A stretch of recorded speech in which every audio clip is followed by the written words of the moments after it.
Well, the truth is that not every small business will benefit from this stimulus package. So how do entrepreneurs cope? What strategies can they adopt? Joining me is Ernest Alma, who is country manager for Impact, a German-based accelerator. It's good to have you this afternoon, Ernest. So first, talk to us about Impact, what kind of support you give small businesses.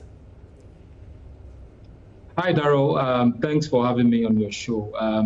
Impact is a non-profit that supports startup founders, entrepreneurs, ecosystems, and international economic cooperation in general.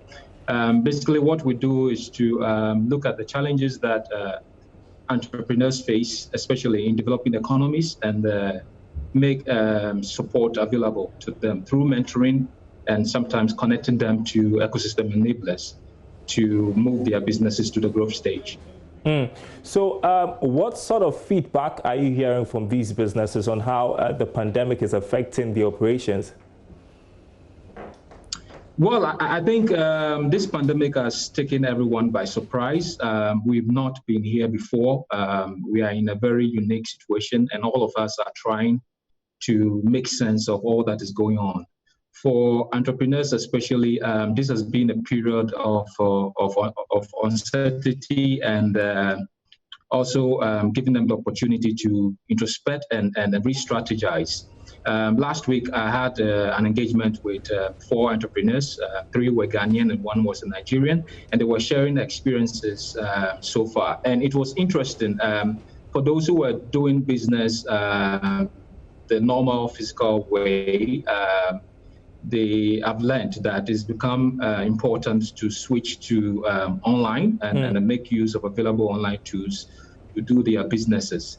And for those who were already, who had over 80% of their businesses online based, this has also been a time for them to think about new opportunities because in this period, there's been a shift in consumer taste, consumer preferences. So it's also a time for the entrepreneur to understand this shift and also adjust their businesses accordingly. Well, we know that government is moving to support, right? We've heard about the stimulus package that has been launched, but not every business, like I was saying, is going to benefit from this. So if I'm not going to benefit from this stimulus package, what can I do really? I think entrepreneurs have to think this way. You were already in business before COVID-19 came. You were tapping into your own entrepreneurial drive, spirit to survive and to thrive in business. So I think it's basically the same thing, just that now we are in a very uncomfortable situation. So you need some stimulation to step up and keep your business going.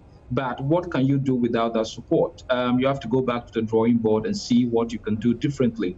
As you rightly said, not all entrepreneurs are going to benefit from this. And the whole underlining and justification for a stimulus package is to incentivize, is to encourage businesses to keep moving, is to also sustain their cash flow and keep them liquid.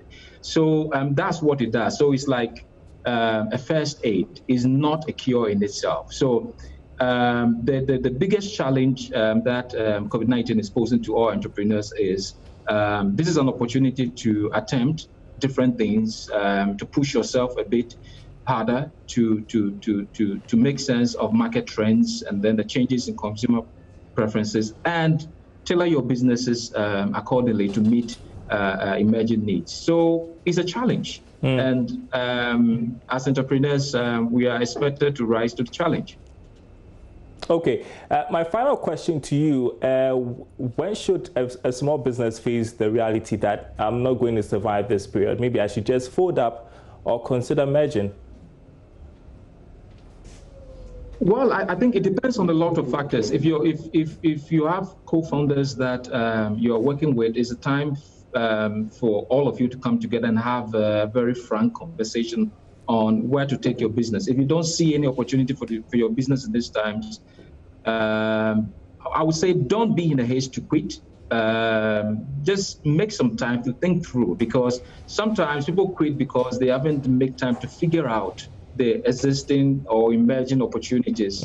So what I would say is this is not the time to quit, because this is life. There's going to be more surprises ahead. If you're saying that for every new surprise that comes your way is a reason to quit, then I'm sorry, that's not what entrepreneurship is all about, because there will be change.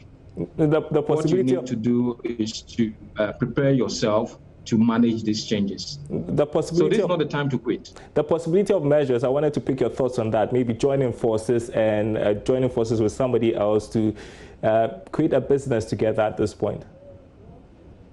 It makes sense, because it makes sense to join forces together, because it's also a way of spreading risk. Most often people think about the rewards, the benefits that comes in, but it's also a matter of spreading risk. So if you have like-minded people that you are comfortable with, people that you trust, they also people that are competent enough to help propel your business forward, why not? This is an opportunity to also have conversations about mergers, because that is one way of staying resilient and keeping your business sustainable in the long term. Thank you so much for your time this afternoon. You had Ernest Ama. He is country manager for Impact. Some perspective on how small businesses can survive during this period.